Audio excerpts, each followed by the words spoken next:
नमस्ते दोस्तों, उपस्थित हूँ एक नई वीडियो के साथ। और जैसा कि मैंने बताया था कि हम लोग अब शीघ्रता से अपने पाठ को पूरा करेंगे और शीघ्र ही आगे बढ़ेंगे।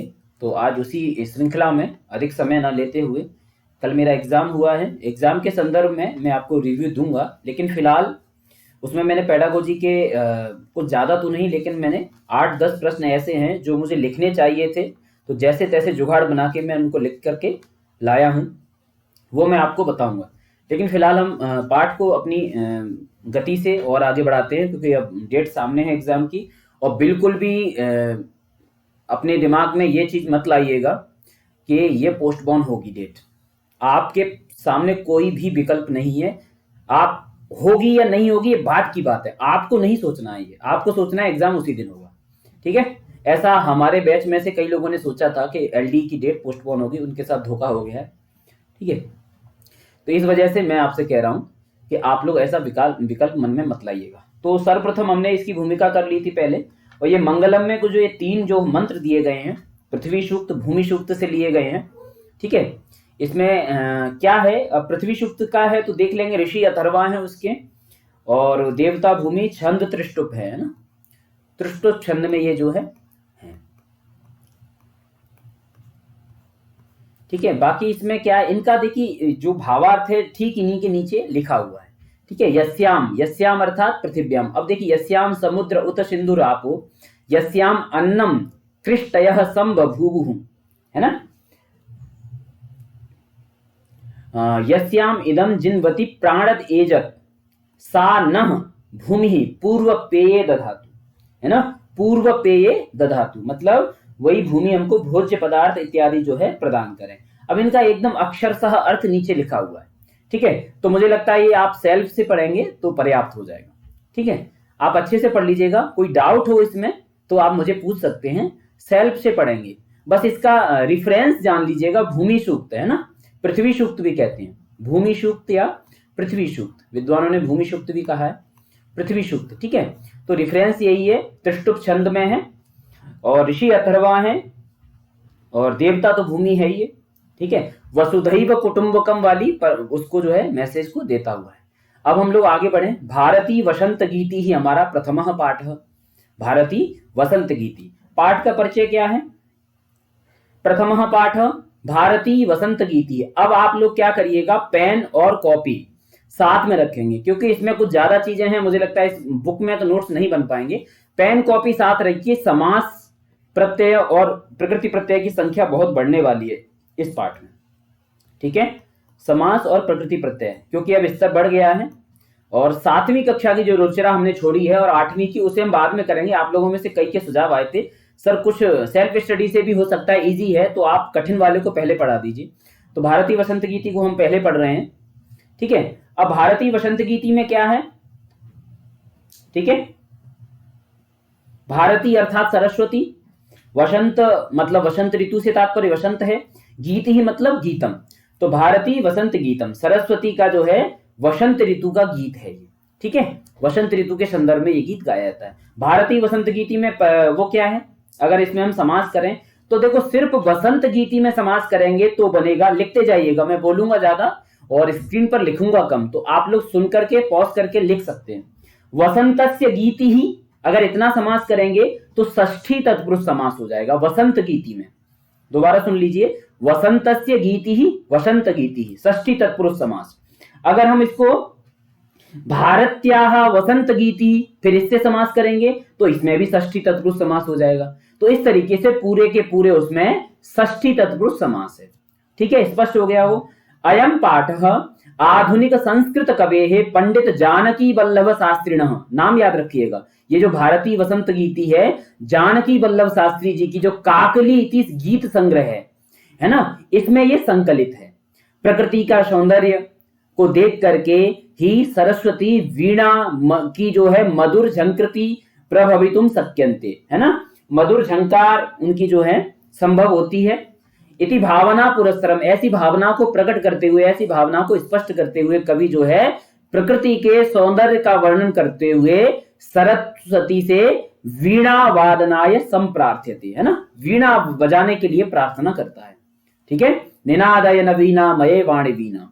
तो मुझे लगता है ये चीजें यहां तक स्पष्ट हैं और आगे बढ़ते हैं हम लोग।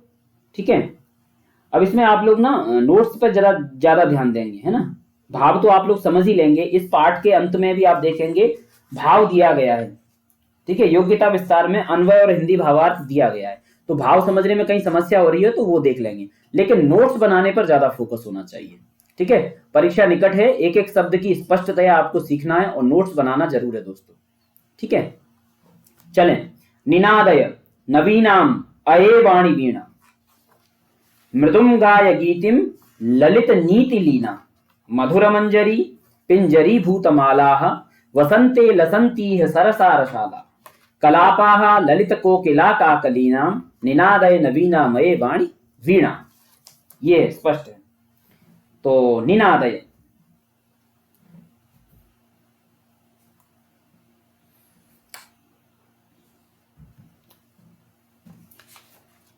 ठीक है, निनादय से इसमें हम शुरू करते हैं। प्रकृति प्रत्यात्मक व्याख्या से शुरू करते हैं ना, प्रकृति प्रत्यात्मक व्याकरणात्मक टिप्पणी को शुरू करते हैं सर्वप्रथम, जो कि बहुत ज्यादा महत्वपूर्ण है। अर्थबोध भी होना चाहिए, अर्थबोध भी देख लेंगे, व्याकरणात्मक टिप्पणी भी जरूरी है, बहुत ज्यादा महत्वपूर्ण चीज जो है।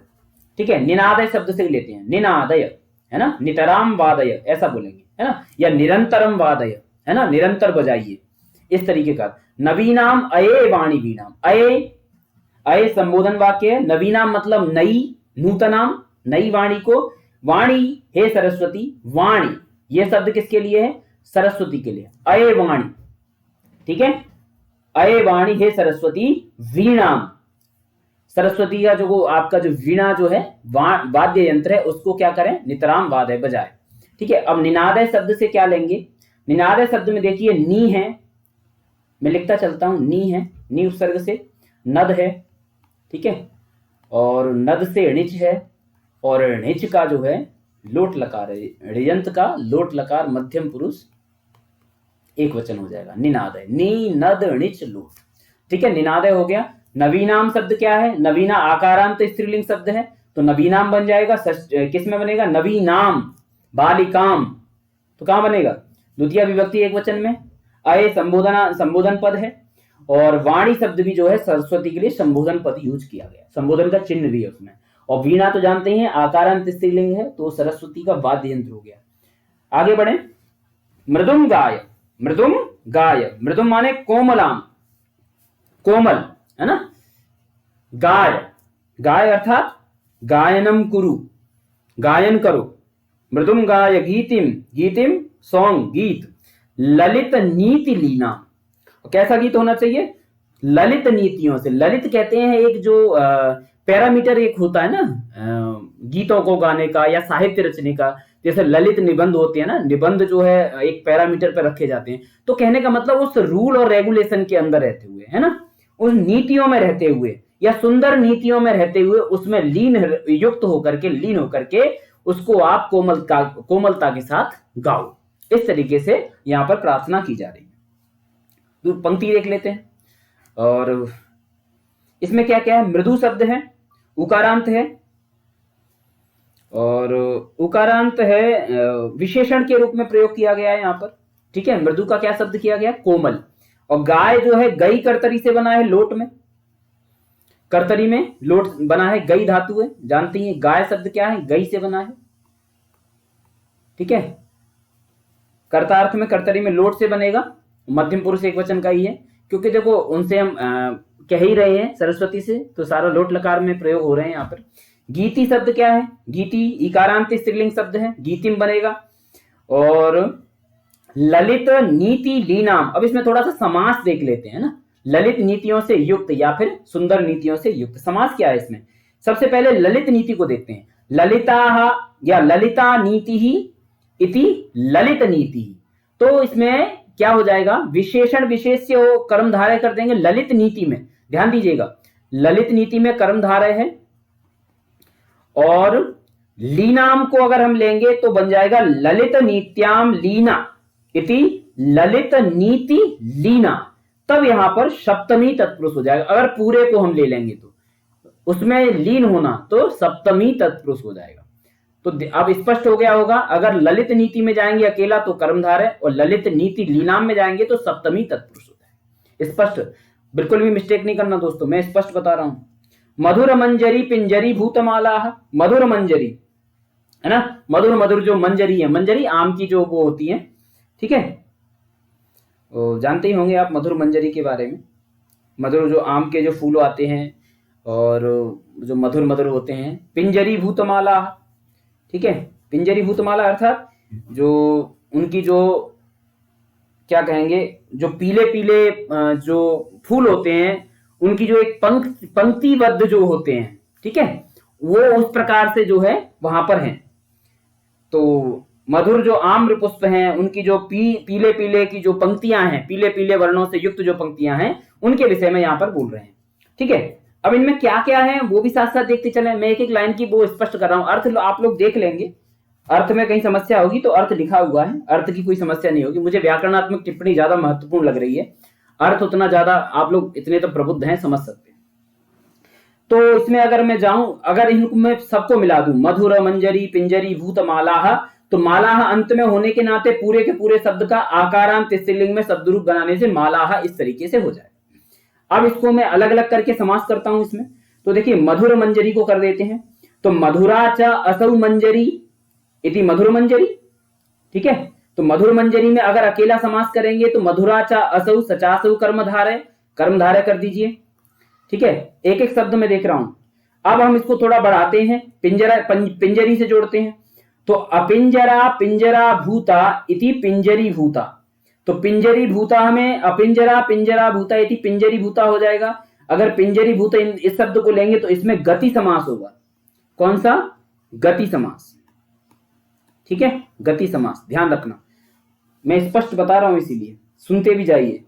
अब मैं पूरे को लूं जरूर, अगर मैं पूरे शब्द को ही ले लूं तो हो जाए, क्या हो जाएगा, मधुर मंजर्या, मधुर मंजर्या पिंजरी भूता इति मधुर मंजरी पिंजरी भूता, तृतीया तत्पुरुष समास। मधुर मंजरी से जो पिंजरी भूत है तो तृतीया तत्पुरुष, पूरे शब्द में तृतीया तत्पुरुष है। अब आप इसकी नोट्स कैसे बना रहे हैं वो आप देख लीजिए, मैं सारे को स्पष्ट बता रहा हूं, ठीक है। और इसमें अगर मैं और बढ़ा दूं, पूरे माला को भी ले लूं, तो माला को लेने पर यह कर्मधारय में चला जाएगा। बता देता हूं कैसे जाएगा कर्मधारय में। मधुर मंजरी पिंजरी भूता माला इति मधुर मंजरी पिंजरी भूतमाला, भूतामाला भूतमाला, जब पूरा समस्त पद आएगा तो आ की मात्रा चली जाएगी जो कि आपके सामने है, ये समस्त पद इसमें ले लेंगे तब ये हो जाएगा कर्मधारय। तो संपूर्ण में कर्मधारय, द्वारा रिवाइज कर लीजिए, पिंजरी भूत में क्या है, गति समास, मधुर मंजरी में क्या है, कर्मधारय, और मधुर मंजरी पिंजरी भूत में क्या है, तृतीया तत्पुरुष समास, संपूर्ण में कर्मधारय समास। रोक करके कंफ्यूज हो रहे हैं तो रोक करके दोबारा सुन लीजिए, आगे बढ़ूंगा मैं, ठीक है। वसंते, वसंत ऋतु में, लसंती है, लसंती मतलब लसंती मतलब विलसंती या कहें शोभित होते हैं, है ना। लसंती का तात्पर्य क्या है, शोभित होना, ठीक है, लसंती विलसंती शोभित होना। और इह, लसंती इह दीर्घ है ना, तो इह मतलब यहां पर सरसा रसाला, सरस माने रस से पूर्ण है, और रसाला मतलब आम्र के जो वृक्ष हैं, है ना, वो क्या है, रसों से पूर्ण है। कलापाह, उनके जो कलाप जो समूह हैं, समूह, कलाप माने समूह, ठीक है। शब्दार्थ में क्या दिया है कुछ कलाप का, हाँ समूह लिखा है, ठीक है। कहीं शब्दार्थ में कंफ्यूजन हो तो शब्दार्थ बहुत स्पष्टतया दिए हैं किताब में, आप देख सकते हैं, ठीक है। और आगे क्या है, ललित कोकिला काकली नाम, ललित कोकिला और काकली, तो कोकिला की जो काकली है, देखिए कोकिला की जो आवाज होती है ना उसको हम काकली कहते हैं, ठीक है, थोड़ा सा कठिन स्तर है पर हमें समझ के चलना है।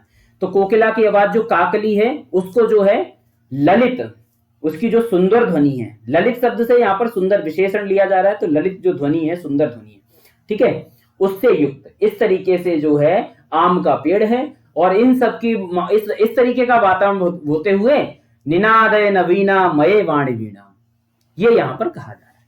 तो अर्थ स्पष्ट है। अब थोड़ा सा व्याकरणात्मक देख लें इन दोनों लाइनों में। अंत में वसंते सप्तमी विभक्ति एक वचन है, लस, लसंती में लस है धातु, बन जाएगा लसंती। और इह जो है अव्यय है, और सरसाह मतलब सरस शब्द है, अकारांत पुल्लिंग में प्रयोग हुआ है, यहाँ पर प्रथमा विभक्ति का एक वचन है। और सरसा में यदि मैं समास करूं, क्योंकि अगर मैं पुल्लिंग का ये शब्द बना रहा हूं ना इसको, है ना, सरस शब्द को क्या बना रहा हूं मैं, अकारांत पुल्लिंग का शब्द, तो सरस में यदि मैं समास करूंगा अकेले में, तो इसमें रसेन सह विद्यन्ते ये ते, रसेन मैं लिख भी देता हूं विग्रह को, सह विद्यन्ते, ध्यान रखना पुल्लिंग में बना रहा हूं, नपुंसकलिंग नहीं है, रसेन सह विद्यन्ते ये ते, तब ये बहुब्री में चला जाएगा, ठीक है, बहुब्रीही, तब ये बहुब्री में चला गया, इस तरीके से ये हो जाएगा बहुब्री सरसा। रसालाहा हो गया, आम के वृक्षों को कहा गया, कलाप समूह है। और ललित कोकिला काकली नाम शब्द है। अब प्रकृति प्रत्यय समास में जाइए, प्रकृति प्रत्यय तो कुछ नहीं, समास देख लेते हैं क्या है। ललिता च असौ कोकिला, देखो जब कभी विशेषण विशेष से आप जानते हैं कर्मधारय होता है, ललिता च असौ कोकिला, ठीक है, ललित कोकिला कर्मधारय हो गया दोनों शब्दों में। वहां पे मधुरा च असौ मंजरी, मधुर मंजरी में भी कर्मधारय था, यहाँ पे ललिता च असौ कोकिला में कर्मधारय हो गया, ठीक है। अब आगे बढ़े, इसमें ललित कोकिला नाम काकली इति, ललित कोकिला नाम, इन ललित कोकिलों की, सुंदर कोयलों की जो काकली, ठीक है, इति ललित कोकिला काकली, पूरे को मिला देंगे, ललित कोकिला नाम काकली इति ललित कोकिला काकली, तो षष्ठी तत्पुरुष हो जाएगा, ठीक है, षष्ठी तत्पुरुष, पूरे में क्या है, षष्ठी तत्पुरुष। एक एक शब्द स्पष्ट कर दिया है मैंने, कहीं कठिनता आनी नहीं चाहिए दोस्तों। प्रश्नों के स्तर मैं एक वीडियो बनाऊंगा अभी, इसलिए मैं इसे पढ़ा लेता हूं। वहति मंद मंदम सनीरे समीरे, वहति मंद मंदम सनीरे समीरे, वहति, वहति जो है बहती है ना, लट लकार है, वह से, वह क्या है, धातु है, लट लकार वहति, मंद मंदम धीरे धीरे, है ना, मंद मंदम एक अव्यय है, सनई सनई, सनीरे, ठीक है, नीर के साथ, है ना, तो कह सकते हैं ठंडी ठंडी बौछारों के साथ, ऐसा समीर जो है, हवा जो है ठंडी ठंडी बौछारों के साथ बह रही है। सनीरे, नीरेण सह विद्यते यह स, फिर मैं कह रहा हूं ये पुल्लिंग में बनाएंगे तो बहुब्री फिर जाएगा, नीरेण सह विद्यते यह सह सनीरह, तो सह पूर्व पद में ये बहुब्री है ना, सह पूर्व पद में रहते हुए ये बहुब्री ही है, ठीक है, पुल्लिंग में जाएगा। समीरे, समीर है, समीर क्या है, वायु का ही पर्यायवाची है।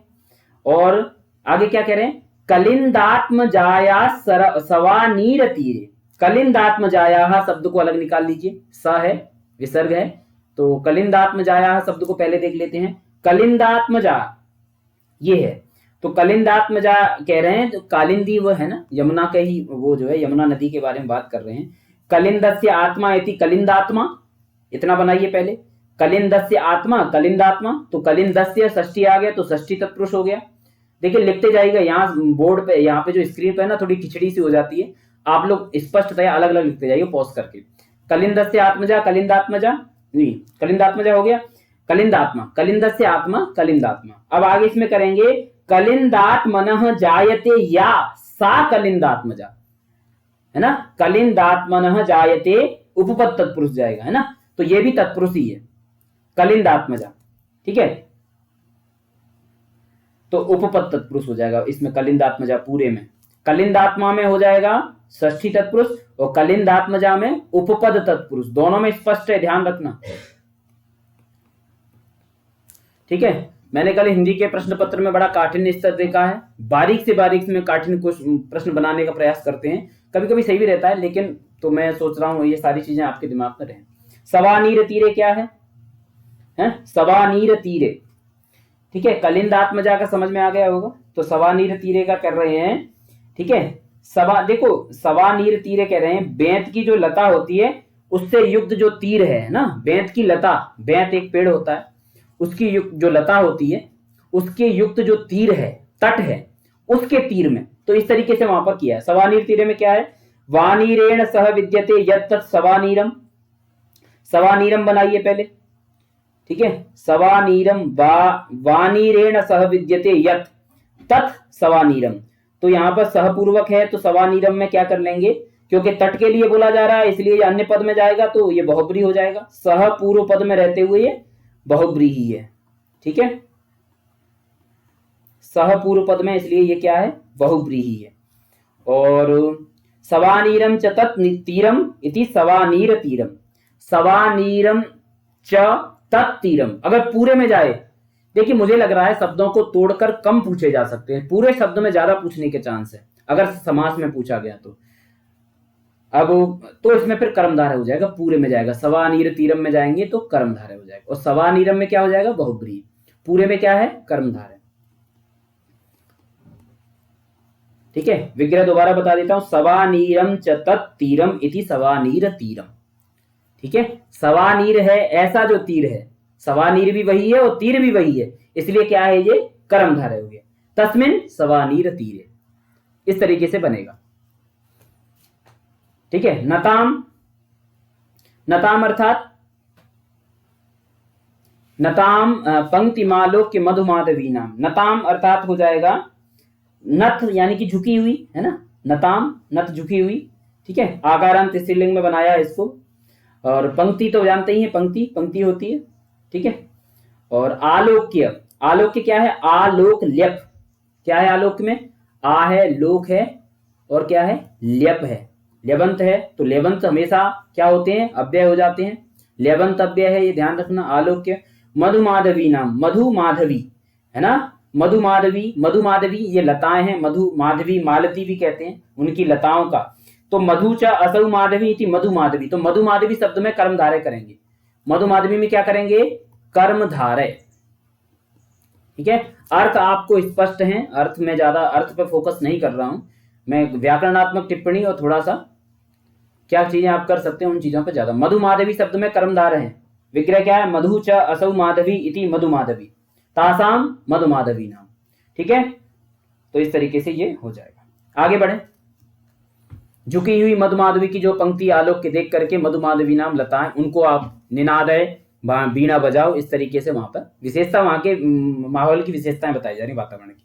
ललित पल्लवे पादपे पुष्पपुंजे, ललित पल्लवे पादवे पुष्पपुंजे, और आगे है मलय मारुतो चुंबिते मंजु कुंजे, स्वनंतीन तति, स्वनंतीन ततिम प्रेक्ष मलिनामलीनाम निनादय नवीनामये वाणी वीणा। ललित पल्लव, ललित पल्लव में क्या है, सुंदर पत्रों से युक्त, ललित शब्द सुंदर के अर्थ में प्रयोग हो रहा है। ठीक है, ललितः पल्लव यस्य सः ललित पल्लव। ठीक है, तो सुंदर पत्रों से जो युक्त, कौन है यहाँ पर सुंदर पत्रों से युक्त, जो पुष्प पुंज, तो अन्य पदार्थ पुष्प पुंज है, पादपे है ना, जो पादप है और पुष्प पुंज है, इस तरीके से बोल रहे हैं। ठीक है, लघु वृक्ष पौधों को कहते हैं ना, और पुष्प पुंज, ललित पल्लवों से युक्त जो पुष्प पुंज, तो ललित पल्लवों से युक्त हो गया, इसलिए अन्य पदार्थ में जा रहा है, ललितः पल्लव यस्य सः ललित पल्लव, तो बहुब्रीहि हो जाएगा। ठीक है, अगर अन्य पदार्थ में जाएगा, किसमें, अन्य पदार्थ में जाएगा, पुल्लिंग में जाएगा। अगर ललित और पल्लव इस तरीके का ही अलग अकेला हो, तो फिर वहां पर आप जानते हैं क्या करना है। ठीक है, तो पुष्पपुंज में ललित पल्लवों से युक्त जो पुष्पपुंज है, ललित पल्लवों वाला जो पुष्पपुंज है, हिंदी के हिसाब से वाला वाली आ जाते हैं, तो क्या हो जाता है, ज्यादातर बहुब्रीहि समास होता है। पादप हो गया, पुष्पपुंज हो गया, पुष्पाणाम पुंजः पुष्पपुंज, अकेले पुष्पपुंज में जाए तो षष्ठी तत्पुरुष है। ठीक है, 6 तत्पुरुष लिख देता हूं, षष्ठी तत्पुरुष है अकेले पुष्पपुंज में अगर पूछे तो, और पूरे वाले वाक्य में पूछ ले तो क्या है, बहुब्रीहि। ठीक है, अंडरलाइन कर दे पूरी, जैसे पूरी की पूरी पंक्ति लिख दे और ललित पल्लवे शब्द को अंडरलाइन कर दे, तब आप बहुब्रीहि में ही जाएंगे, क्योंकि पूरी पंक्ति लिखी है। और ललित पल्लवम इस तरीके से लेके तब बहुब्रीहि नहीं जाएगा, ध्यान रखिए इन चीजों को। पल्लवम नपुंसकलिंग हो जाएगा तो अपने आप बदल जाएगा। आगे बढ़े, मलय मारुतो चुंबिते मंजु कुंजे, अब इनको अलग अलग करें, क्या क्या है ये, मलयस्य मारुतः इति मलय मारुतः। ठीक है, मलयस्य मारुतः इति मलय मारुतः, मलय मारुत मतलब होते हैं चंदन वृक्ष की जो सुगंधित वायु होती है, मलय की जो मारुत, मलय मतलब चंदन, मलयागिरी चंदन केसर तिलक लगाऊं, एक भजन सा है, तो मलय जो है चंदन है, उसकी जो सुगंधित वायु होती है, उससे चुंबिते, चुंबित मतलब स्पर्श करना। ठीक है, तो स्पर्श करने की जो है, मलय मारुतो चुंबिते मंजु कुंजे, तो मलय रूपी जो मारुत है, मलय की जो मारुत है, चंदन की जो मारुत अब आए, तो मलय से मारुतः, मलय मारुतः चंदन की हवा, षष्ठी तत्पुरुष कर देंगे। और चुंबिते, उस हवा से जो चुंबित है, तो मलय मारुतेन उच्चुम्बितम यत्तत्, मलय मारुतोच्चुम्बितम यानी कि बहुब्री। पूरे में क्या हो जाएगा, यहां तक बहुब्री हो जाएगा। पूरे वाक्य की बात कर रहा हूं, बहुब्री। मलय मारुत में तो षष्ठी तत्पुरुष, तो पूरे में बहुब्री। मंजुकुंज, ऐसा जो मंजुकुंज है, मंजुकुंज अर्थात जो गए, जो वहां का जो कुंज है, कुंज मतलब स्थान होता है मंजुओं से, मंजू अर्थात जो लताएं हैं, सुंदर सुंदर लताएं हैं, उनसे जो युक्त है, क्योंकि वहां के वातावरण को देख करके सरस्वती माता को प्रेरित या प्रार्थना की जा रही है कि आप वीणा बजाएं। स्वनंतीन तति, स्वनंतीन तति। अब ये स्वनंतीन तति क्या है, मंजुकुंज में भी जान लीजिए। अगर अकेला मंजुकुंज पूछे, मंजुम च तत्कुंजम मंजुकुंजम, तो कर्मधार है। ठीक है, क्या है ये, कर्मधार है। मंजुम च तत्कुंजम मंजुकुंजम, बात समझ में आई। लताएं हैं और लताओं को ही वहां पर स्थान है, ऐसा जो है बोला जा रहा है, उन लताओं से ही जो आच्छादित स्थान है, तो इसलिए विशेषण विशेष का प्रयोग हो रहा है, इसलिए कर्मधारय समास है अकेले मंजुकुंज में। ठीक है, तो स्पष्ट, मैं सारी चीजें स्पष्ट कर रहा हूं, कंफ्यूजन नहीं होना चाहिए। स्वनंतीन ततिम प्रेक्ष मलिना मलिनम, स्वनंती, तो स्वनंतीन पहले निकालेंगे इसमें से। पहला शब्द क्या है, स्वनंतीन, स्वनंतीन, स्वनंतीन। स्वनंतीन ईकारांत स्त्रीलिंग का द्वितीय विभक्ति का एक वचन है। ठीक है, स्वनंतीन ध्वनिम कुर्वंतीम, क्या है ये, ईकारांत स्त्रीलिंग है। ठीक है, ईकारांत स्त्रीलिंग। स्वनंतीम, स्वनंती, इस लीजिए पहले, स्वनंती, गच्छन्ति, पठन्ति। मुझे बताइएगा, क्वेश्चन मार्क लगा रहा हूं, आपका अध्ययन देखता हूं, स्वनंती में क्या है, प्रकृति प्रत्यय मुझे बताइएगा कमेंट्स में। अरे फिर वो आप लोग बोलेंगे तो मैं ही बता देता हूं, सत्क्रिय प्रत्यांत है ये। ठीक है, उसका द्वितीय एक वचन बनेगा स्वनंतीम। तो स्वनंती अर्थात ध्वनि जो कर रही है, स्वन से सत्री करेंगे, स्वनत बनेगा, स्त्रीलिंग भी प्रथमा विभक्ति में बन जाएगा स्वनंती, और द्वितीय व्यक्ति एक वचन में बनेगा स्वनंतीम। ठीक है, ततिम, ततिम है स्वनंतीन तति, ततिम लिखा है ना, ततिम का क्या अर्थ है, तति बोलते हैं पंक्ति को, पंक्ति का ही पर्याय है तति। ठीक है, तति क्या है, पंक्ति, पंक्ति समूहबद्ध जो पंक्तिबद्ध हैं। तो स्वनंती आवाज करती हुई जो पंक्ति, आवाज करती हुई है, ध्वनि करती हुई जो पंक्ति, प्रेक्ष्य, प्र ईक्ष ल्यप, प्रेक्ष ल्यबंतव्य है, प्र ईक्ष ल्यब हो जाएगा। और मलिनाम, मलिनाम अर्थात मलिन जो है, नकारांत पुल्लिंग शब्द है, षष्ठी विभक्ति के बहुवचन में बनेगा मलिनाम। मलिन का मतलब होता है जो मलिन कलर होता है, रंग होता है, या कहिए उनको आप कह सकते हैं काले वर्ण की होती है ना, मलिन एकदम गंध, ऐसा काला जैसा कलर हो। ठीक है, तो जो हो गया कृष्ण वर्ण कह सकते हैं, कृष्ण वर्ण लिखा है यहाँ पर भी देखेंगे, शब्दार्थ में मैंने देखा था, मलिन मतलब वही होता है, लगभग अर्थ वही है। तो उनका जो है अली, अली नाम, अली शब्द बोलते हैं हम भ्रमर के लिए, किसके लिए पूरे प्रयोग करते हैं, भ्रमर के लिए। ठीक है, तो उन भ्रमरों के, अली नाम अर्थात उन भ्रमरों के, मलिना उन भ्रमरों के, स्वनंतीम ततिम प्रेक्ष्य, उनको देख करके, ध्वनि करती हुई उन पंक्तियों को देख करके, उन भ्रमरों की पंक्तियों को देख करके। ठीक है, इस तरीके से यहां पर जो है अर्थ किया है।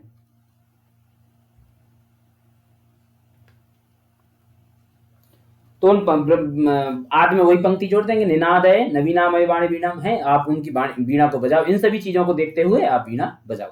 ठीक है, इस तरीके से यहाँ पर ये प्रयोग कर देंगे। तो यहाँ कोई समास का ऐसा कोई पद है नहीं। ठीक है, आगे बढ़े।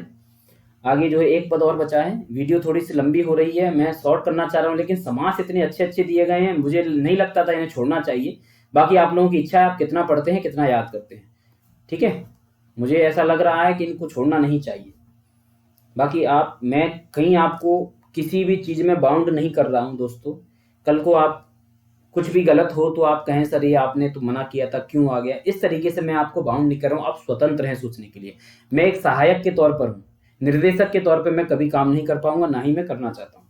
ठीक है, लतानाम नितांतम सुमम शांतिशीलम, लतानाम, तो लतानाम का मतलब लता शब्द है, लताओं का या लताओं की, देखते हैं अर्थ के हिसाब से क्या बैठता है। नितांत माने अत्यंत, नितांत का क्या दिया है, नितांत यहाँ अत्यंत ही होगा, नितांत अत्यंत।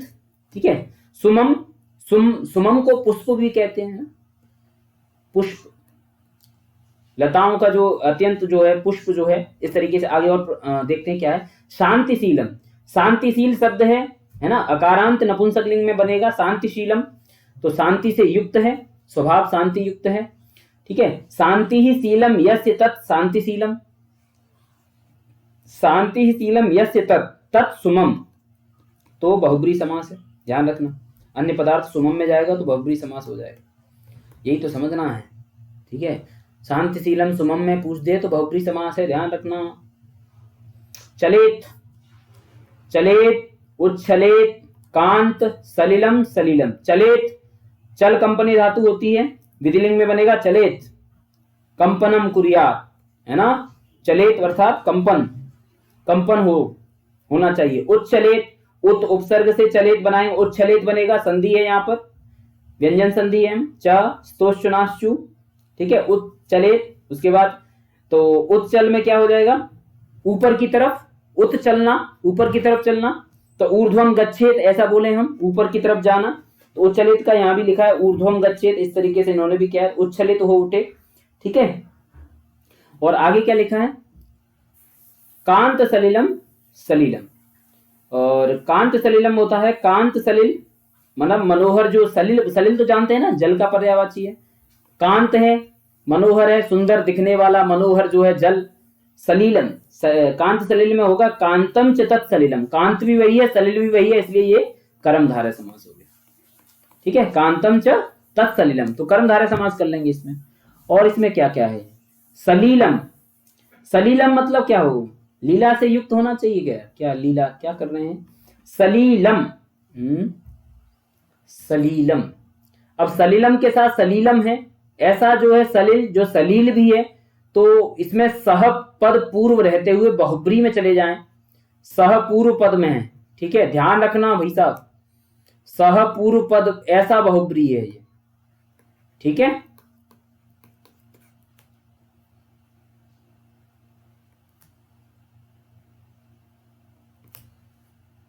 ठीक है, सलिलम सलीलम, इनको लेंगे, सलिलम सलीलम। तब आकर्ण्य, तब मतलब सरस्वती के लिए कह रहे हैं तुम्हारी या आपकी, इस तरीके सरस्वत्या आकर्ण्य, आकर्ण ल्यप लेबंतव्य हो गया, ठीक है। तब आकर्ण्य, तुम्हारी वीणा को सुन करके, तुम्हारी वीणाम, तब वीणाम आकर्ण्य, तब वीणाम आकर्ण्य, अदीनाम, अदीनाम, अदीनाम, अदीन, न दीना इति अदीना, न दीना इति अदीना, नए तत्पुरुष है, हाँ अ है तो नए तत्पुरुष ही हो जाएगा, ठीक है, नए तत्पुरुष है। तो दीन रहिताम, यानी कि ऐसी दीन नहीं है, दीनों से रहित है, मतलब वैसी जो है अदीन है वो, अदीनाम में नए तत्पुरुष है, ध्यान रखना। और नदी नाम, नदियां मतलब नदी का इकारांत है, षष्ठी बहुवचन है, नदी नाम, न जो है सरिताम या कहें हम नदियों का। तो तुम्हारी इन वीणा को सुनकर के जो है, जो दीनों से रहित है, जो ठीक है, नदियों को जो है मनोहर जल क्रीड़ा करता उछल पड़े, उसमें बोला है ना, उच्छलेत कांत सलिल सलीलम, है ना, चलेत उच्छलेत, चले उच्छले ऊपर की तरफ चले, ठीक है। और तुम्हारी जो है लताओं में, लता नाम नितांतम सुमम शांतिशील, जो शांतिशील सुमन है लताओं में, वो जो है हिल उठे, एकदम से कंपन हो जाए, ठीक है। कंपन चल कंपन है ना, वो चलने चाहिए, नदियों का जो जल है वो जो है वीणा करता हुआ उछल पड़े, ठीक है निनादय नवीनामय वाणी वीणा, इस तरीके से जो है वाणी को वीणा से बजाओ, इस तरीके से यहाँ पर पूरा अर्थ स्पष्ट हो गया। और इसमें काफी चीजें आई हैं, बहुत महत्वपूर्ण चीजें, पहला पार्ट होने के नाते भी महत्वपूर्ण है, ठीक है। पहले पार्ट पे ना प्रश्न निर्माता की जो है नजर बहुत अच्छे से जाती है, तो इसलिए दोस्तों इसको कर लेना है। कभी काम संबोधयति, स्पष्ट है, कभी काम वादयितुम वाणीम प्रार्थयति, स्पष्ट भी है। कीदृशीम वीणाम नवीनाम, गीतिम कथम गातुम कथयति, गीतिम कथम गातुम, आपको ना इसको याद कर लेना चाहिए, मुझे ऐसा लगता है। निनादे नवीनामये वाणी वीणाम, मृदुंगाय गीतिम ललित नीतिलीनाम, मधुर मंजरी पिंजरी भूतमाला, वसंते लसंती सरसारसाला, कलापा ललित कोकिलाकाकलीनां निनादेन मीनामये वाणि वीणाम् वहति मंद मंदम समीरे समीरे कलिंदात्मजाया सवानीरतीरे नतां पंक्तिमालोक्य मधुमाधवीनां निनादेन वीणामये वाणि वीणाम्। इसलिए इन प्रश्नों को करना है आप लोगों को, ठीक है। इन प्रश्नों को आप करें, सॉल्यूशन नहीं दूंगा मैं। सॉल्यूशन दूंगा जब आप कहीं फंसेंगे तो, ऐसे नहीं दूंगा। आप लोगों को भी थोड़ी मेहनत करनी है क्योंकि मुझे चैप्टर आपके निकालने हैं, तो ये प्रश्न मैं आपके लिए करने के लिए छोड़ रहा हूँ। कभी वाणीम किम कथयति पूर्ण वाक्य में है तो ये सब प्रश्न नहीं पूछे जाएंगे, इनको मिलाना है आपको। सरस्वती क्या है, पर्याय पदों से मिलाना है, तो पर्याय पद तो आराम से मिला लेंगे आप लोग। मैंने सबके अर्थ इसमें लिखे भी हैं, मैंने बताए भी, स्पष्ट कर दिए हैं आपको। इसमें क्या करना है, वाक्य रचना करनी है तो इसमें छोड़ देते हैं। प्रथम श्लोकस्य आशयम हिंदी भाषया आंग्ल भाषया वा लिखत। अच्छा, ये प्रश्न थोड़ा सा आपको कंफ्यूज करने वाला इसलिए है कि वैसे तो नहीं पूछना चाहिए, लेकिन मेरी एक आशंका है। आप लोग अपने हिसाब से करिए, मैं तो आपको क्या कर सकता हूं, क्योंकि पहली बार आ रहा है, सब अनुमान लगा सकते हैं। तो मेरा ये अनुमान, आशंका ये है, क्या ऐसा पूछा जा सकता है कि कौन से इंग्लिश अनुवाद का निम्नलिखित में से कौन सी पंक्ति सही बैठती है? इस चीज पे थोड़ा सा विचार करिएगा। एक इंग्लिश की लाइन लिख दे प्रश्न में और नीचे 4 पंक्तियां लिख दे इसी पाठ की, क्योंकि ये पाठ में आंग्ल भाषा या वा लिखता है, ऐसा लिखा है, तो आंग्ल भाषा। तो निम्नलिखित इंग्लिश की जो लाइन है ऊपर लिखित, इन 4 पंक्तियों में से किस लाइन की सटीक व्याख्या है? अब आप कहेंगे सर इंग्लिश, तो इंग्लिश के वर्डों के जो है ना, इंग्लिश के मीनिंग भी दिए गए हैं।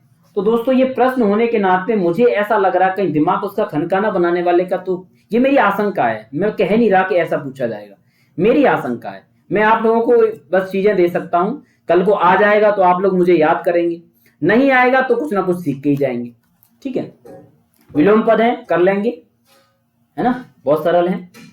अन्य शाम वाद्य यंत्राम चित्र चित्र संकर, चित्र का इसमें कुछ नहीं है। देखिए ये है, नीचे दिया गया है, इसमें सारे जो है हिंदी में भावार्थ दिया है, अन्वय सहित, तो भावार्थ देख लेंगे, कहीं कंफ्यूज नहीं होना है, ठीक है। और ये अंत में क्या है, काकली का प्रकाशन है, ठीक है। काकली इनका संग्रह है, इनके बारे में दिया है, छायावादी युग के कवि के रूप में प्रसिद्ध है, तो ये भी देख लेना है थोड़ा, इनके जीवन परिचय इंपॉर्टेंट है थोड़ा सा। और मेरा अंग्रेजी वाला जो मैंने विचार रखा उस पर थोड़ा सा विचार करिएगा। राष्ट्रकवि मैथिली शरण गुप्त की रचना भारतवर्ष में गूंजे हमारी भारती, तो ये रचना याद कर लेना थोड़ा सा जरूरी है। तो इसी के साथ दोस्तों बने रहिए और हमारा पाठ यहीं खत्म करते हैं, ठीक है। बने रहिए, बहुत बहुत धन्यवाद। जयतु संस्कृतम, जयतु भारतम।